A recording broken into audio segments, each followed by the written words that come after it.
Salve, salve, meu andarilho, minha andarilha! Sejam todos muito bem-vindos a mais uma edição do Andarilho Podcast. Olha só, faz uma semana que não nos vemos por aqui, mas eu já tô morrendo de saudades. Eu gosto demais de vocês, gosto demais de tudo isso aqui. Você que já nos acompanha sabe que toda quinta-feira é horário marcado. 18 horas você que está aí no Brasil, 21 horas para você que está aqui em Portugal, sempre edição inédita do Andarilho Podcast. E hoje nós temos um bate-papo especial. Olha só para a televisão, Adler, já pode mudar aqui, ó. Nossa identidade, já tá? Nossa identidade visual que estreamos há pouco tempo, né? Ficou mesmo lindona, eu fico babando por isso aqui tudo. E hoje, enfim, eu trouxe a artista por trás dessa nova identidade visual. É a designer gráfico Agatha Bosco. Agatha, muito obrigado por, enfim, você estar aqui na nossa casa no Andarilho Podcast. Estou muito feliz com sua presença. Eu que estou muito feliz de finalmente ter conseguido vir aqui. Mas estamos de cara nova, não é? Então faz sentido estar aqui agora com essa identidade maravilhosa. E você não sabe como eu estou recebendo feedbacks muito positivos do seu trabalho. Realmente está muito, muito incrível. Muito obrigado mesmo, porque você captou aquilo que nós tanto conversamos a respeito da mudança radical da marca, não é? Conversamos muito e chegamos a isso que para mim é mesmo uma obra-prima. Uma obra-prima, adorei muito. E vamos falar disso, vamos falar desse seu trabalho e vamos falar um pouco também sobre você, sobre sua carreira, sobre suas andanças, sobre suas mudanças. Então vamos conversar. Temos aí 4 ou 5 horas de papo, né? Meu Deus, como assim? Não, vamos lá. A gente sabe que o Andarilho Podcast é short, né? Então, assim, quando tá bom, quando tá legal, você, mas já acabou. Isso é que é legal, que o papo tá sempre no auge. Então, você que está nos acompanhando, aproveite e inscreva-se no nosso canal. Precisamos realmente muito da sua inscrição para continuar trazendo esse tipo de conteúdo, para trazer novos convidados semanalmente. Então, inscreva-se no canal, mande para todo mundo que faz sentido assistir esse episódio do Andarilho Podcast. Agatha, diz uma coisa. Eu quero saber logo você pequenininha, de onde você veio? Você na sua infância, sua família, como é que foi sua criação desde pequena, se você já tinha esse dom artístico, digamos assim. Então, como é que era você na infância, na escola? Você me pergunta pergunta isso porque você sabe que eu já rodei um bocado. Exatamente, é interessante isso. Né? Não, com certeza. Então, pra quem não sabe, eu nasci na Suíça. Fiquei lá mais ou menos até os meus 7, 8 anos. E antes de irmos para o Brasil, nós passamos pela Itália. Moramos em Roma por mais ou menos 2 anos. Então, fomos para Natal, no Brasil. E ficamos por lá quase 16 anos antes de eu vir para cá, para Portugal. Na minha infância, eu sempre fui... esse meu lado artístico sempre foi, tipo assim, extremamente presente. Desde a questão de muita dança, né? Eu passei desde o balé até o street dance, né? Então, né, a gente vai mudando de criancinha, aquela coisa fofinha, bonitinha, e depois quando vai ver, adolescência, meio rebelde sem causa, aí a gente vai testando de tudo. E eu sempre gostei muito de desenhar também. O desenho sempre esteve presente na minha vida, mesmo fazendo curso, então assim, mesmo que fosse um dom que já existia, eu fui aperfeiçoando realmente estudando, né? Então, tentei, obviamente, quando chegou ali no período da adolescência, tentar entender o que fazer da vida, né? Vamos lá, vai pra vida adulta, o que é que nós vamos fazer? E eu não tinha dúvidas de que era para algum lado artístico. O que é que aconteceu? Quando eu era ali adolescente, nos 15, 16 anos, eu adorava, sem nem saber o que era de fato, desenhar planta baixa. Então, eu acabei fazendo ali o Enem e tudo mais e fui fazer arquitetura. Eu me formei em arquitetura. As minhas outras opções, a minha outra opção era jornalismo, eu sempre gostei também de ler e escrever, então assim, eu não fui por esse lado, mas eu acredito que o jornalismo, como o design gráfico e a arquitetura, são áreas repletas de opções e oportunidades, então mesmo se fosse no jornalismo, eu ia para um lado mais artístico, então não tenho dúvidas. Enfim, cursei arquitetura, fui extremamente feliz durante os meus 5 anos de curso. Trabalhei desde o segundo período, então assim, 4 anos e meio, muito trabalho. participei de 2 edições de Casa Cor, então, assim, coisas muito grandes, representativas. Eu saí, assim, encantada. Só que quando eu fui pra minha... Já puxando ali um pouquinho, né? Já o que aconteceu até eu chegar a esse meu ser designer gráfico, de fato. O que aconteceu foi que quando eu entrei na área mesmo, assim, profissional, eu me desencantei um pouco. Eu acho que isso acontece, né? É muito natural. A gente tá muito, assim, focado naquela área de estudo, ser estudante, mesmo que a pessoa faz estágio. Quando vai pra independência mesmo profissional, pode dar um certo baque. E eu acho que foi onde eu me descobri e eu não estava 100% feliz. Então... Enfim, fui adentrando para outras áreas, sempre artísticas, claro, mas repensando, o desenho tá aí na minha vida desde que eu era bem pequenininha. Mas desencantou por quê? Qual foi o motivo? Foi financeiro ou depois no dia a dia você achou chato? Foi o que isso? Não, eu acho que o que acontece? Eu fiz muitos trabalhos em equipe durante a faculdade inteira e eu acho que talvez tenha sido um erro meu, mas eu quis partir para um estudo logo sozinha. Quando me formei. E talvez, por justamente ter ficado sempre em equipe, todos os estágios, né? Obviamente, enquanto você é estudante, você faz parte de equipe. E aí eu acho que essa independência foi um pouco cedo demais. E aí, obviamente, acho que não deu muito certo, porque você precisa trabalhar ali questão de networking. Onde eu morava, querendo ou não é uma cidade muito grande, então tem as pessoas que já estão bem solidificadas no mercado. E aí é sempre um jogo, né? Você entrar. E eu acho que também estava faltando um pouco aquela questão de que, como eu sempre viajei muito, estava faltando o meu intercâmbio. E aí eu falei, quer saber, eu acho que tá na hora de eu ir para essa parte de intercâmbio, fazer o mestrado fora, que fosse, mas ter mesmo outros ares, porque eu acho que eu estava um pouco decepcionada com a cidade em si, no local que eu me encontrava. E me diz, voltando um pouco da sua história do início, como é que você foi parar em Natal? Família, tinha alguma familiar em Natal? Não, em Natal não. Mas tinha brasileiros? Tinha. Então, minha mãe é brasileira, é de São Paulo. Só que quando a gente foi da Europa, né, voltar pro Brasil, foi uma coisa engraçada, porque eu acho que ela se viu ali com 2 crianças pequenas, mamãe de São Paulo, capital, ela deve ter pensado assim, não tô afim de voltar pra aquele caos, assim, urbano, não é? A gente tava muito acostumada com a vida na Europa, querendo ou não, por mais que nós também tenhamos centros urbanos maravilhosos aqui, não é a mesma coisa que uma São Paulo, não é? E minha avó já tinha voltado pro interior de São Paulo, então, que não era uma opção pra minha mãe também na época. E aí, basicamente, ela decidiu Natal, que Natal, há quase 20 anos atrás, era um biju de cidade, né? Era assim, uma coisa impecável. E foi onde teve a lua de mel dos meus pais. Então, mamãe conhecia aquilo, assim... Exatamente, se apaixonaram, sem dúvida alguma. E ela falou, não, vamos tentar lá. E, assim, foi muito bom, por muitos pontos, não é? Sem dúvida alguma, é uma cidade maravilhosa. E também o clima de Natal é muito parecido com o da Suíça, né? De Roma também. Com certeza, óbvio. E a questão de você entrar no mundo do design, onde é que você teve o insight, o start para dizer, caramba, isso aqui é único, eu posso fazer a diferença nisso aqui? Então, vai parecer clichê, mas foi no meio da pandemia que minha vida mudou completamente. E foi para esse lado mesmo o design, porque o que acontece? Eu tava um pouco desanimada ali com a arquitetura. Então eu comecei a ficar, querendo ou não, também com um pouquinho de, assim, pouca demanda de projeto. E aí, com isso, fiquei com tempo livre. No tempo livre, eu não consigo ficar parada. Eu sou uma pessoa que eu preciso ter alguma coisa em produção, alguma coisa em andamento. E aí, o que aconteceu?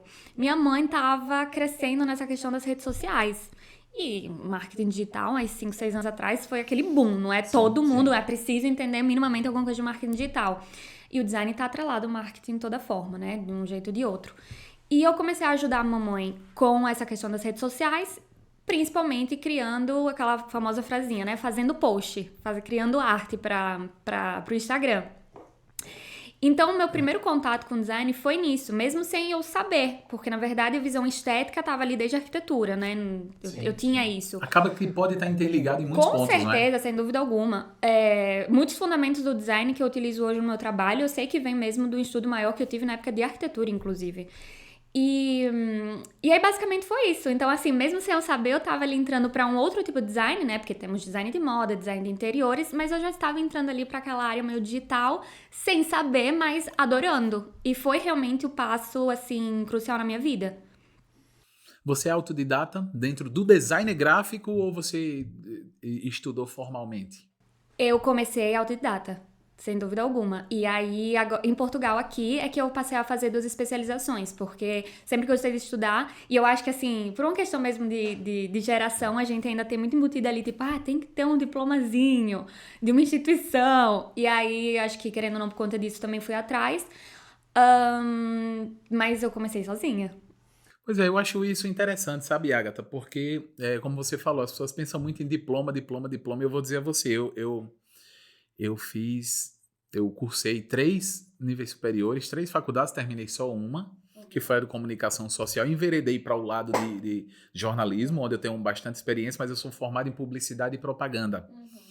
E eu digo a você, de verdade, eu digo a você que os 4 anos que eu passei dentro da universidade me serviram muito mais para fazer networking, que eu carrego até hoje, do que propriamente as matérias, que eu nem lembro. Quando estava na matéria, eu já trabalhava com aquilo na prática. Então eu não tive muita novidade em 4 anos ali dentro. Então, realmente, é interessante fazer um curso, mas para mim serviu mais para networking do que para aprendizado. Eu acho que o dia a dia ensina muito mais. Essa é a minha verdade, não necessariamente é a verdade de todo mundo, né? Que provavelmente seja a sua também. Mas eu acredito que seja isso mesmo. Inclusive, a segunda especialização que eu fiz em design gráfico, ela foi voltada 100% para o networking. Eu entrei sabendo que, claro que a gente sempre aprendeu algo mais, né? Os professores que passam por você sempre aprende uma coisa nova. Mas 90% do meu entrar naquela especialização foi tipo assim, não é para o que eu vou aprender de novo, mas o networking que eu preciso fazer, porque também eu pretendo seguir essa área também de formador, né? De professor. Então, teve muito intuito, tipo assim, estou numa instituição de ensino, eu quero fazer network aqui dentro. Claro. Foi basicamente isso. Claro, exatamente. O seu processo, eu queria falar um pouco sobre o seu processo criativo. Como é que ele funciona? Porque, obviamente, cada profissional cria de uma forma diferente. Eu, como escritor, eu converso com vários outros escritores e todo mundo diz, caramba, eu não consigo fazer isso. Mas o meu processo criativo para escrever ele fica todo na minha cabeça. Depois eu vou ali para o computador e vomito aquilo tudo lá. Mas já está pronto aqui, coisa que as pessoas passam 2 anos de um computador, 1 ano, 1 ano e meio, eu passo 1 semana, porque já está pronto. E é só colocar a ideia ali. Então, assim, o processo criativo é diferente. Queria que você falasse um pouco sobre o seu. Eu acho muito interessante isso. Eu vou falar ele bem resumido, porque senão eu não posso entregar a minha joia principal, que é realmente o meu processo criativo. Isso, não sei se você justamente viu, mas eu tenho justamente hoje uma mentoria em que eu ensino meu processo criativo para outros designers. E isso que você falou tipo assim, é fundamental, porque o tempo, ele é precioso para nossa entrega, para nossa qualidade. Então, hoje, assim, um processo criativo meu dura mais ou menos em média de 1 mês e meio a 2 meses, óbvio que ali depende de projeto para projeto e cliente para cliente. Claro. Mas, você falou uma coisa também, assim, engraçada. O processo criativo, ele se torna tão parte da gente que existem pessoas que estão ali, né? Tipo, bem, o primeiro passo é isso, depois eu faço isso. E não, ele é cada vez mais nosso, que é automático. Então, hoje eu vejo que, assim, eu tenho os passos, eu realmente ensino eles, mas é muito automático. Então, assim, depende do projeto, mas eu gosto muito de fazer esboços mesmo à mão livre. Eu tenho meu caderninho e para cada cliente tem ali folhas e folhas de rascunhos. E tem clientes que eu já vou direto pro digital. Então, para os que eu faço o rascunho à mão livre, eu passo depois vetorização. E outros que eu já começo realmente ali no digital. E aí, claro que antes desses rascunhos, tem toda aquela parte, assim, que eu gosto de chamar às vezes mais burocrática, que é a parte dos formulários. Então, tem toda a parte do briefing, né? Que eu falo que é quase uma entrevista, porque aquilo ali, eu brincando, tem 30 perguntas, mas, assim, perguntas fundamentais para eu compreender o objetivo, a meta, o público-alvo, né? Tudo que tem por trás como foco, que aquela identidade para o cliente vai trazer.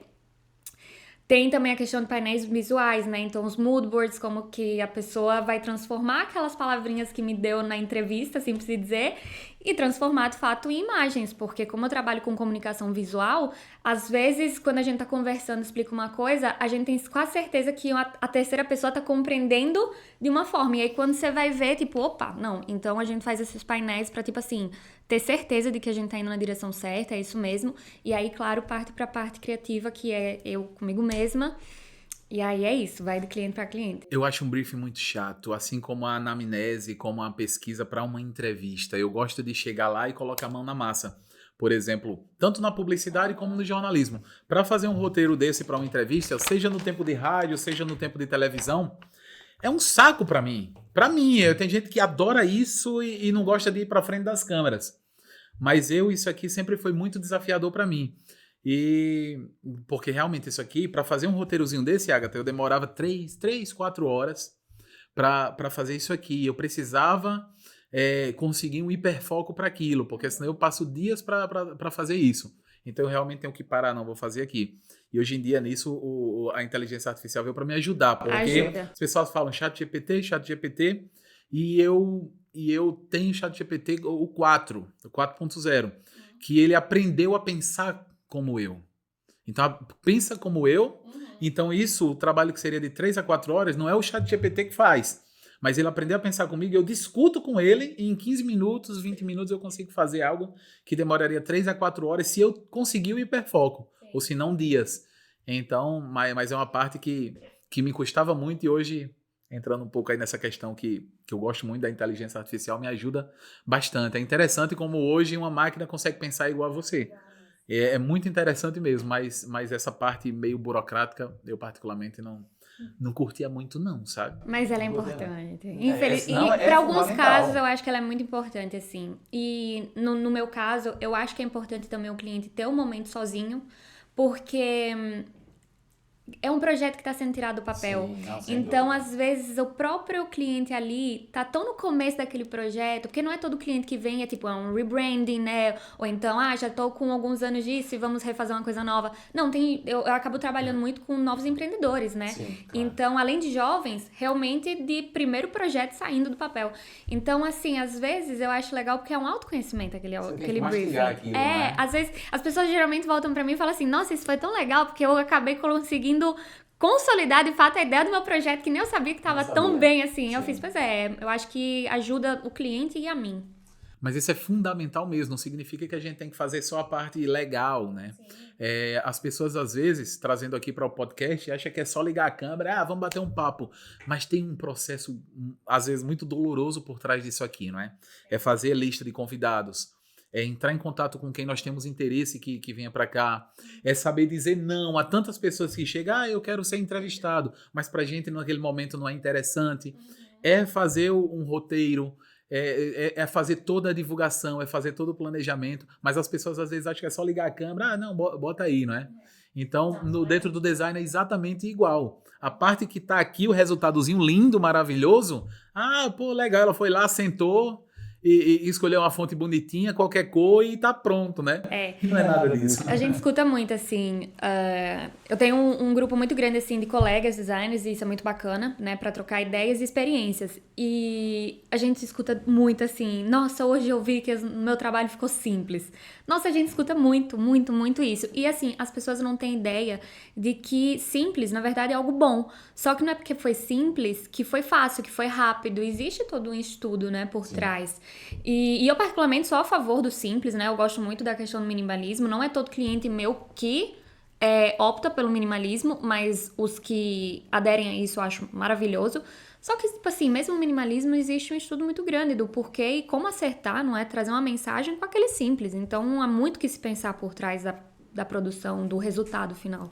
E há alguma tendência no mercado do design, no mercado do design atual, que você particularmente acha, digamos assim, intrigante? Intrigante? Nossa, essa foi boa. Olha... Pode substituir por curioso ou alguma coisa assim. Eu acho muito interessante como tá... Na verdade, tem algumas que eu poderia até lhe falar. Tem a questão do minimalismo, que isso a gente vê realmente nas grandes marcas. Como todas que têm um logotipo, uma identidade mais rebuscada, tá trazendo para o minimalismo. Isso a gente vê, na verdade, com as grandes marcas de luxo da moda. Todas elas. E existem Tem aquelas imagens, assim, bem clichês na internet que já saíram dos últimos 3 anos direto, assim, no Facebook, Instagram, que mostra o antes e depois, e o depois é uma mais igual do que a outra, mesmo. E tem um porquê disso, claro, isso é muito interessante se estudar. Além dessa questão do minimalismo, tem também, que eu acho muito bacana, como o desenho à mão está sendo trazido de uma forma muito realista para o digital. Então, você vê muita ilustração hoje em dia no digital que a gente sabe que, na verdade, é uma aquarela, é um lápis realmente a seco, um giz, e que hoje, obviamente, a gente tem programas, né, que traduzem aquilo de uma forma digital, mas trazer aquela sensação de infância que hoje muitas crianças não têm. Não tem, é verdade. E isso eu acho que é muito bacana. E posso até lhe falar de uma outra que é uma tendência para 2024 que eu particularmente não gosto. E assim, falar que não gosto não é que eu não vou usar, mas é um gosto pessoal. É a questão das colagens. Nossa, vai vir muita autocolagem, mistura e assim, eu acho que para algum propósito pode ser muito bom, para um gosto pessoal meu, às vezes eu acho que pode ser muita informação. O que é colagem? Autocolagem, imagina aquelas pedaços de revistas, coisa bem antiga assim, pedaços de revistas colados e a gente vê o rasgo do papel. E aí um monte de informação. Eu fiz isso para o meu canal, para o Comunique como um Campeão, para o meu canal pessoal. Isso, na Vou mostrar verdade, depois. tem um intuito, isso aí tem uma coisa muito genial por trás. E é uma tendência que estão aí dizendo que realmente vai vir em 2024 com tudo. E vamos ver, como a gente com certeza pode utilizar disso de uma forma muito inteligente. Acaba que não tem como fugir de tendências, isso é normal, né? Você falou em marcas famosas que estão mudando e tudo, e vem uma curiosidade. Se você, enquanto designer gráfico, enquanto profissional, pudesse escolher um evento ou uma marca, qualquer uma, das mais famosas do mundo, para trabalhar nessa identidade visual, para trabalhar com essa marca, qual seria? Fora o Andarilho Podcast. Ai, meu Deus, deixa eu pensar um pouquinho aqui. Agora você me pegou. Cara, tem muitas identidades assim interessantes, mas... Uma que de repente tem uma paixão, mais uma paixão sua, que tem algo a ver com você, e que você, caramba, seria o auge da minha carreira. Olha, vai ser engraçado, mas eu só vou falar dela porque eu vi uma coisa recentemente e eu acho que é um bom caso pra trazer. Mas a Louis Vuitton, por exemplo, ela tem um estilo de tipografia com serigrafia, não é da minha predileta, digamos assim, mas como identidade, eu acho ela muito boa porque ela é extremamente bem trabalhada. Por exemplo, essa semana eles lançaram pela primeira vez uma linha de louça, de casa, de pratos. E a identidade que eles trabalharam da identidade deles nos pratos, eu achei genial. Porque quem conhece bem a marca, obviamente, reconhece de primeira, mas ao mesmo tempo eles fizeram uma coisa totalmente diferente do que a gente está acostumado a ver, por exemplo, nas bolsas. E eu acho que, sem dúvida alguma, seria um caso muito interessante. Mas assim, agora também falei dela, não é por um sonho meu, não. É porque eu acho que é uma identidade muito bem trabalhada, sem dúvida alguma. Legal, é interessante. E o que é que você acha de marca com marca para fortalecer como uma marca maior? Por exemplo, a Hugo Boss com a Porsche. Acho que é a Puma com a Ferrari, algumas coisas assim. O que é que você acha disso? Eu acho que nesse caso, querendo ou não, a gente já puxa mais para a área de branding, né? Então é muita estratégia. Querendo ou não, a identidade visual é uma das estratégias que o branding utiliza. Então, que também existe muita confusão, né? Às vezes as pessoas pensam, você faz brand. Eu digo, gente, eu não faço branding. Eu até gostaria. Mas é uma opinião. Estamos falando de criatividade e tudo, é a mesma opinião pessoal. É fora da área de design, mas é uma opinião pessoal mesmo. Eu acho que é interessante. Na verdade, eu acho que só acrescenta para os dois lados, sem dúvida alguma. São duas grandes marcas em geral, né? Sempre. Não tem Na ninguém Maria, pequeno ali, não, né? nunca tem alguém pequeno. Tem muitos interesses por trás ali. Não, pois é. Você já teve algum projeto que você já fez, desde a pandemia até agora, quando você começou aqui nessa carreira? Algum projeto, digamos assim, que teve alguma coisa curiosa, digamos assim, que apresentou algum desafio, mesmo inesperado? Não precisa citar nomes, mas se puder citar o caminho, podia ser interessante. Olha, graças a Deus eu não tenho realmente nenhum problema com nenhum cliente meu. Tem duas. E as duas, coincidentemente, têm uma cultura muito parecida. Inclusive, eu acho que foi isso que é o fato curioso. Eu fiz a identidade visual, começou mais ou menos em abril desse ano, inclusive, as duas são de 2023, que foi a Associação de Patinação da Suíça. Sim. E foi muito interessante. Primeiro porque foi a primeira vez que eu comecei a trabalhar com uma equipe muito grande, não é? Como eu falei, eu tô acostumada, na maioria dos meus casos, a trabalhar com empreendedores pequenos. Então, às vezes é uma conversa de 1 para 1. E aí, nesse caso, foi muito interessante porque eu estava falando com um conselho, né? Então, por mais que o presidente ali tivesse a decisão final, é sempre um conselho, são muitas pessoas, tem a pessoa do RH que falava mais comigo, mas foi muito interessante ver, confirmar o que eu estava sentindo cada vez mais, que é a questão da cultura. Então, a gente tá acostumado a lidar com brasileiro, aí a gente vai se acostumar a falar com o português, eu tava muito acostumada também a falar com o italiano e a Suíça, só que a Suíça, por exemplo, é um país que a gente sente muita diferença cultural quando fala com o suíço francês, o suíço alemão e o suíço italiano. E foi a primeira vez que eu lidei com o suíço alemão na área profissional. E assim, deu tudo muito certo, mas foi onde eu vi que eu preciso me moldar de acordo com as culturas. E, então, uma forma às vezes mais fria, não que seja ruim, mas assim, às vezes eu acho que eu tenho um certo atendimento mais caloroso. A gente traz isso muito do ser brasileiro, não é? E com ele já é mais diferente. E aconteceu exatamente a mesma coisa com uma empresa de automação alemã, que também fiz esse ano a identidade deles. E justamente a mesma coisa, foi um comportamento assim mais frio, um pouco mais distante, mas que super resultou. A partir do momento que você entende como lidar. Por falar em entender, qual é o idioma que você conversa com eles? Inglês? Ou você fala alemão? Não, alemão não, mas assim, com eles inglês, no caso da associação de patinação aconteceu também de falar italiano e pronto, mas assim... Na Suíça tem muito, como tem os cantões, não é? Tem, então ali o italiano, o francês, o alemão, as pessoas de cada cantão desse parece muito com a cultura daquele país, tipo o cantão italiano, que é de onde você veio, parece mais com o italiano, mais latino.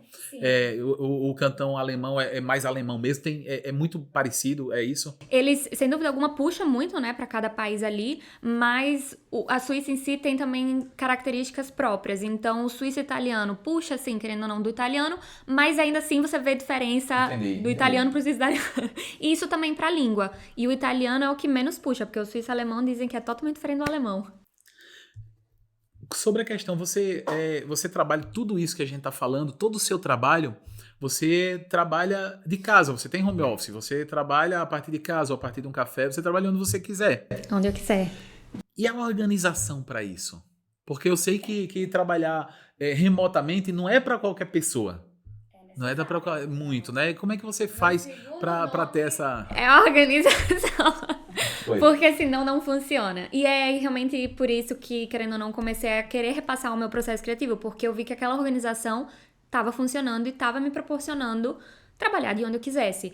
E foi engraçado porque quando eu comecei com essa questão de estar trabalhando de casa, né? E a gente pegou muito isso da pós-pandemia, começaram a me perguntar muito, mas por que você não vai para outro lugar trabalhar?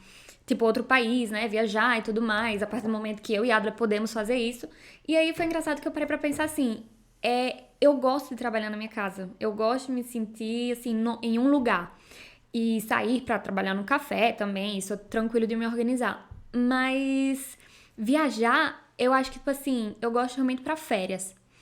Mas a sensação de liberdade que se eu precisar, vamos para outro país, passar um mês, e aí eu não posso parar um mês, né? Eu gosto de trabalhar, tá trabalhando, tenho uma agenda, querendo ou não, boa ali, assim, de clientes rotacionando.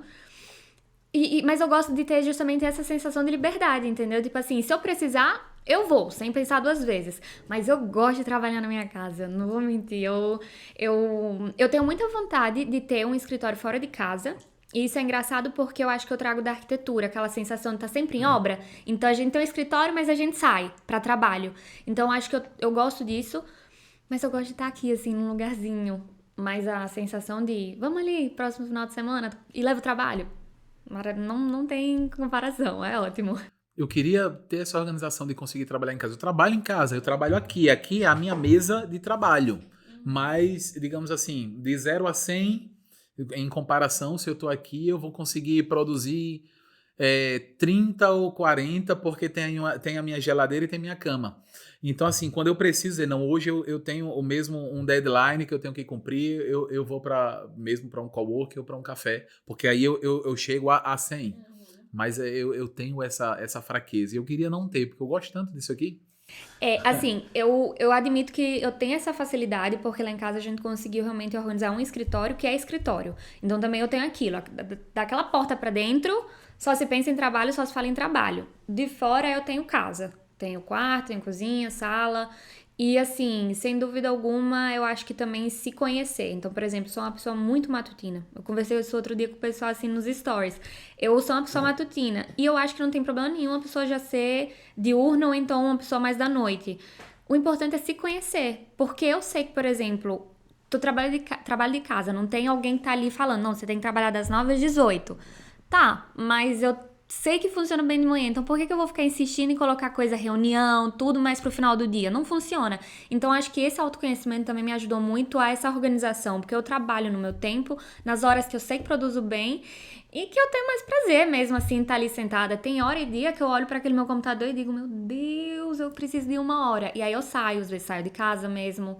Eu acho que o autoconhecimento é o mais importante para a organização. E o Adler também trabalha remoto, né? Então eu não deixei claro aqui, mas para quem não conhece, não sabe, a Agatha é a esposa do Adler. O Adler que é meu parceiro aqui no Andarilho Podcast. E eu acabo falando muito desse safado aqui, né?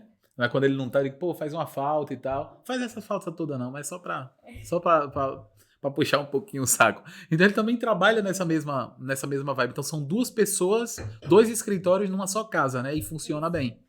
Funciona em partes. Em partes. Em partes. Não, eu tô brincando. Funciona muito Não, tô bem. brincando, agora fale. Agora fale. Não, a questão é só mesmo conciliar a questão das reuniões, porque senão a gente tá ali tendo reuniões no meu ambiente Sim, e sim, acaba um que atrapalha o outro. Mas assim, eu trabalho com o iMac, mas eu tenho também o notebook. Então, por exemplo, se eu vejo que ele tá muita reunião e que o meu fone, ou eu, por exemplo, se eu tô no momento de criação, eu gosto da minha música e mais nada. Você tá respondendo coisa que não era pra responder agora, mas vai, Ah, tudo tudo bem. Não sabe, mas vamos lá. Não, tudo bem. Legal. E aí eu gosto de pegar, por exemplo, o notebook e vou pra sala, entendeu? Eu fico uma 2 horas Sim. trabalhando por lá. Então, e a gente tem muito disso. E da mesma forma ele também. Quando eu tenho reunião, que eu falo assim, amor, eu vou apresentar agora, eu não quero ninguém no estúdio. E eu, tipo assim, não tô nem aí se ele vai entrar numa reunião, se ele tá num processo complicado, ele pega o notebook dele e também vai pra lá. Então, assim, a gente também, claro que é uma dupla que trabalha muito bem isso.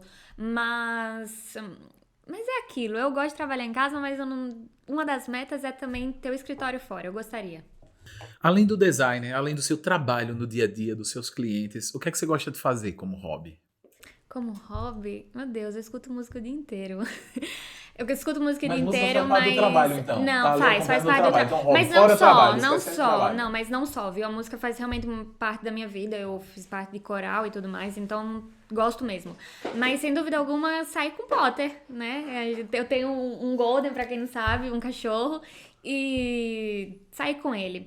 E assim, sem rumo, sem destino. Vamos pra um parque, vamos pra praia, pro calçadão. Isso me acalma. Nossa, isso me acalma muito e também, na verdade, me ajuda a colocar os pensamentos em ordem quando às vezes acontece, né, bloqueio criativo, e passear, andar me ajuda bastante. Eu também fiz parte de coral, sabia dessa? Sério? Eu comecei cantando em banda de rock, Meu Deus, é verdade! não é? Tive várias bandas de rock, tive banda de blues e participei de coral, participei do Coral Comunicanto. Na época nós ganhamos até o terceiro prêmio de coral juvenil, melhor coral juvenil do Brasil. Ganhamos das meninas cantoras de Petrópolis, que estavam na mídia na época. Depois também participei do Madrigal da UFRN.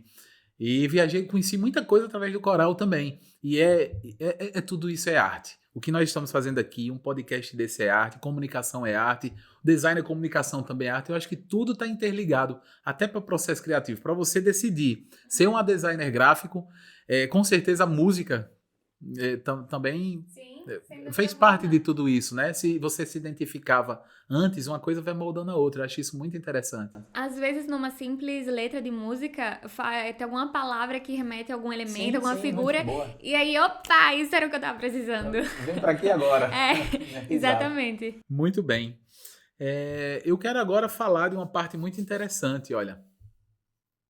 Sim, vamos falar sobre. Vamos falar exatamente agora. Eu quero saber, e o Andarilho que está em casa também quer, com certeza, saber como é que foi o processo criativo. Desde o momento que eu entrei em contato, e com certeza o Adler ajudou muito também na parte de cliente, de estar ali com você também.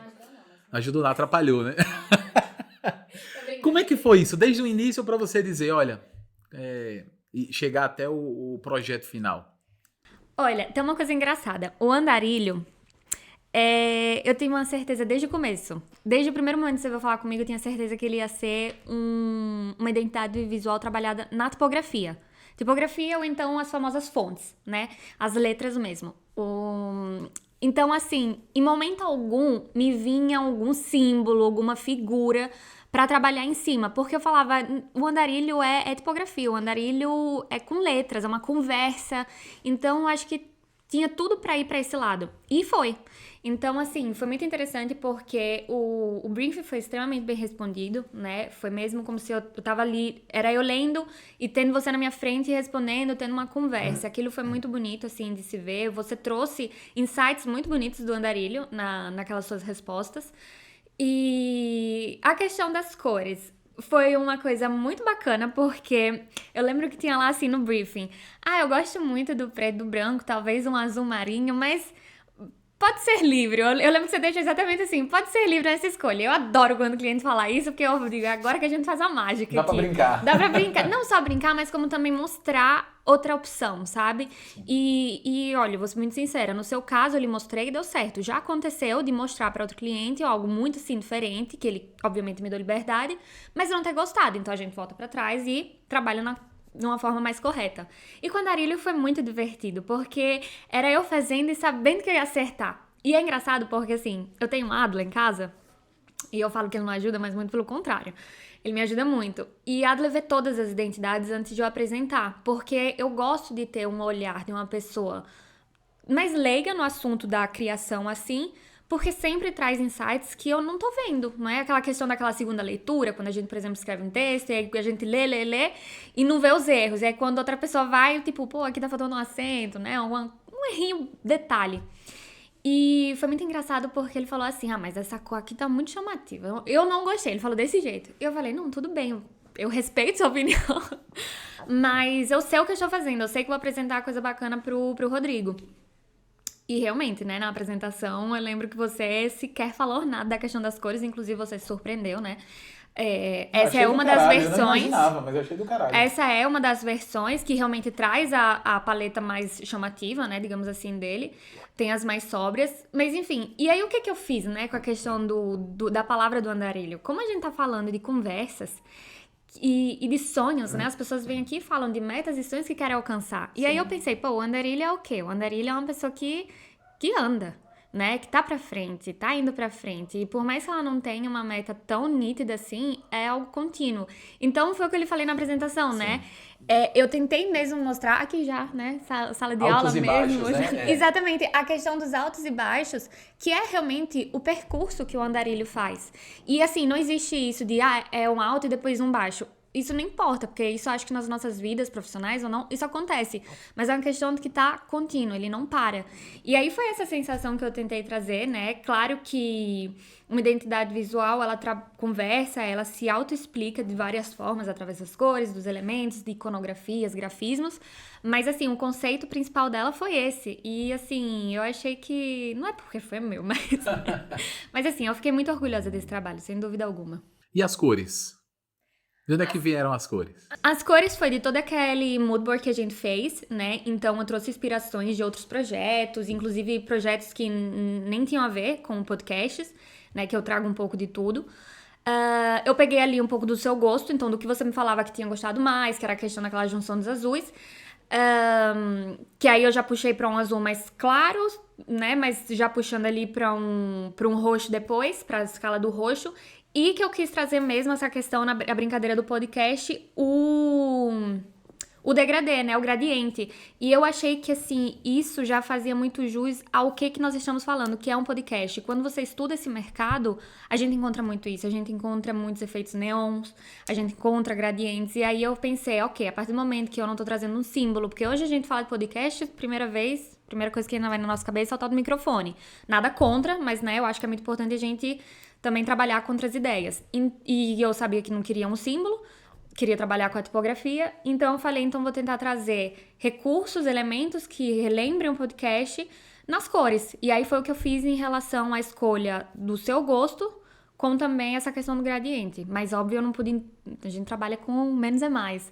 Então, eu realmente trouxe ali como detalhe para o podcast. E eu achei muito legal também. Eu nem vou pedir pro Adler colocar na edição, que ele não vai colocar. Mas a parte lá que é só o A. Que é só lá. Que é só o A, que eu achei muito legal, que eu disse, isso eu vou usar muito, mas vou usar mais no futuro. Eu quero muito, isso eu fiquei imaginando mesmo no futuro. Das pessoas olharem aquele Azinho e saber que estamos falando que aquilo ali é do Andarilho Podcast. E eu achei isso legal também. Porque essa ideia. a gente tá muito acostumado a falar logotipo e imaginar uma coisa só, né? Só que, na verdade, uma Sim, identidade sim. tem uma variação de logotipos. E a gente tem que pensar muito na aplicação que vai ser feita, que vai ser, de fato, utilizada. Então, por exemplo, a gente tá aqui numa tela de TV, ok, tá grande, tanto vale colocar o nome inteiro. Até porque é uma questão óbvia, a pessoa... A pessoa que tá nos vendo, assistindo, tem que ver e ler e compreender. Mas em outros momentos, eu gosto muito de dar o exemplo da caneta. A caneta é uma coisa tão pequena que você imagina, na ponta da caneta eu vou colocar o nome andarilho.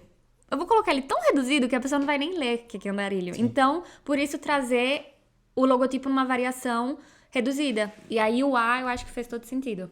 Muito bem, ótimo, gostei. Olha só, teu marido já tá enchendo o saco ali, dizendo: ei, caralho!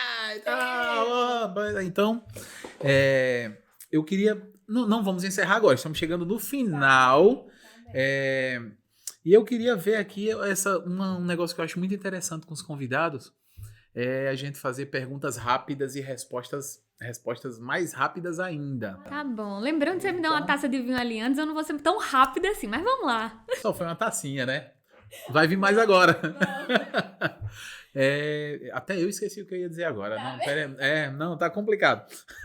Vamos lá, olha. Perguntas rápidas, respostas rápidas. Tá bem. Vamos lá, tá concentrada?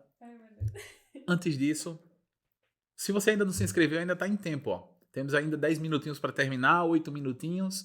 Inscreva-se agora aqui no canal do Andarilho Podcast. Vai lá, se inscreve agora. Tá gostando? Tem que receber notificação. Vamos lá, ativa o sininho, faz tudo isso. Ainda tem sininho, não tem?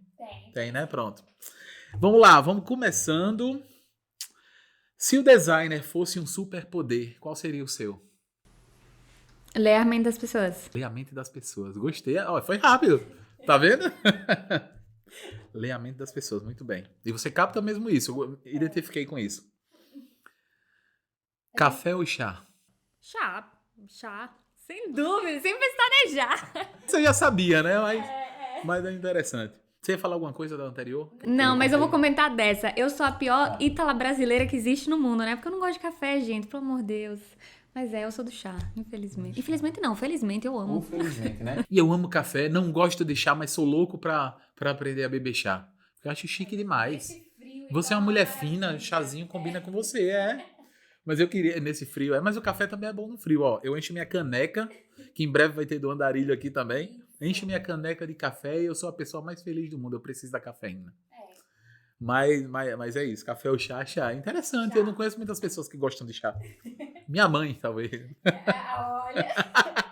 Não lhe chamei de uma senhora de mais idade, atenção.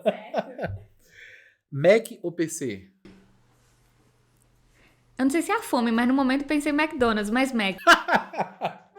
Tá batendo a fome também. Tá muito bem. Mac. Já tá saindo. Livro físico ou e-book? Físico. Infelizmente, nessa parte sou old school mesmo. Eu sou igual. Eu gosto de sentir o cheiro do livro, o peso.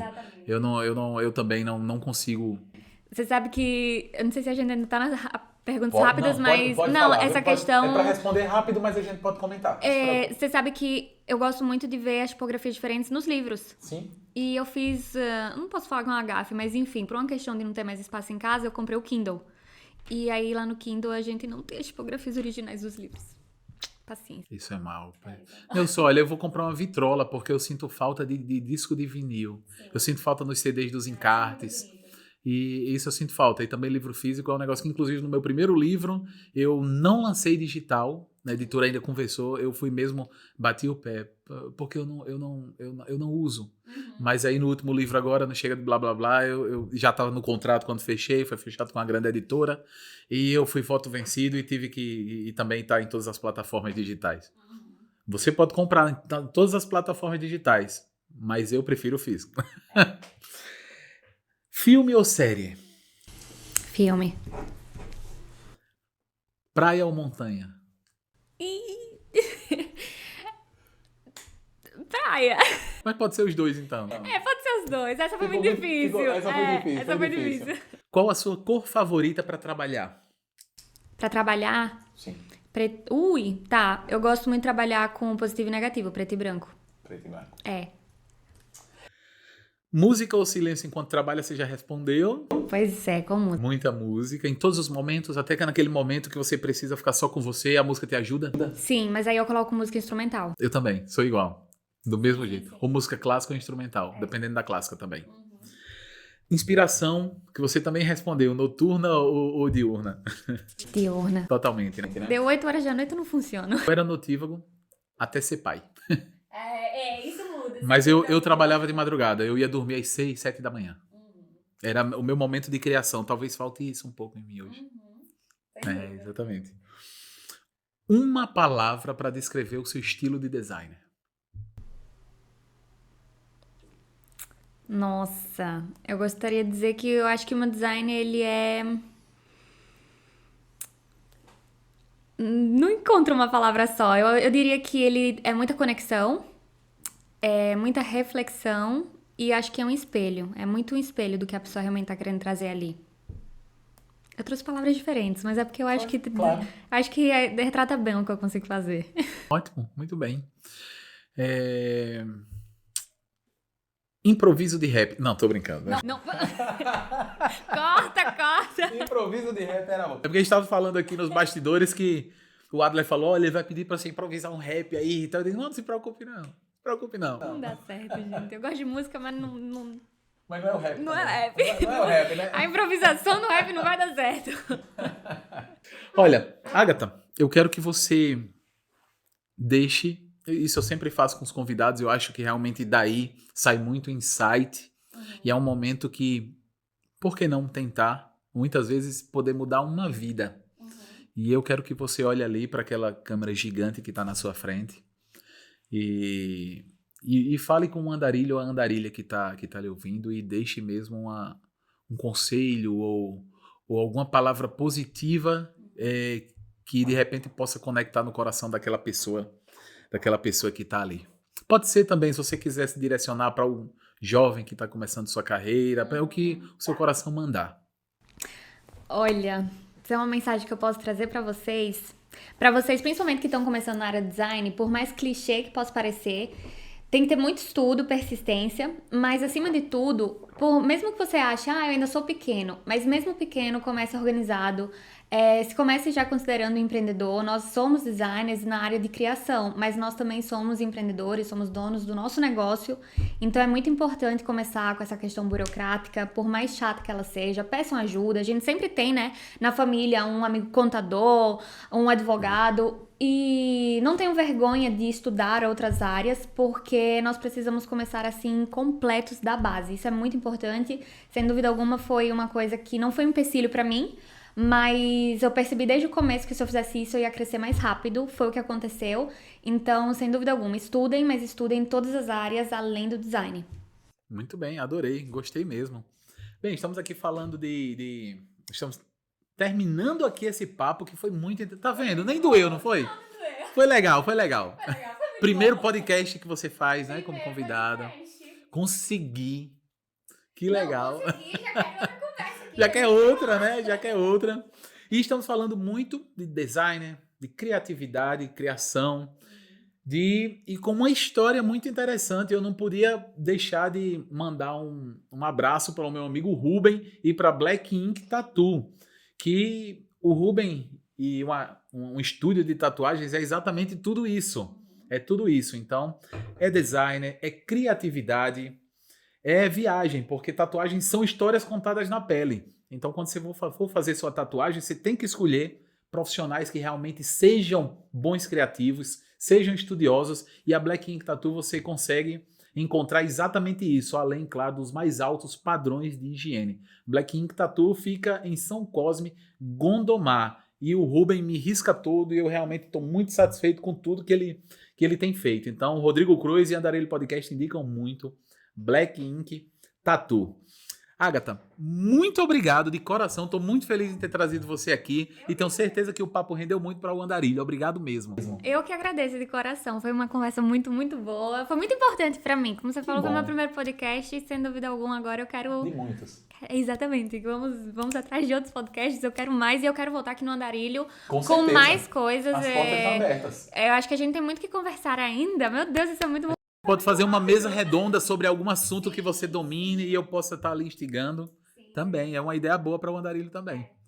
Muito obrigado. Mas eu agradeço demais pelo convite. Obrigado mesmo, de coração. Bem, o Andarilho Podcast fica por aqui. Quinta-feira que vem, como você já sabe, temos mais um encontro, 18 horas do Brasil, 21 horas de Portugal. Claro, fica gravado, fica aí no canal, por isso que é importante você inscrever-se no canal para ter todos os episódios completos e também os cortes, que são os melhores momentos que vamos soltando diariamente de todos os convidados de todas as semanas. O Andarilho Podcast fica por aqui. Deus abençoe e até a próxima quinta-feira.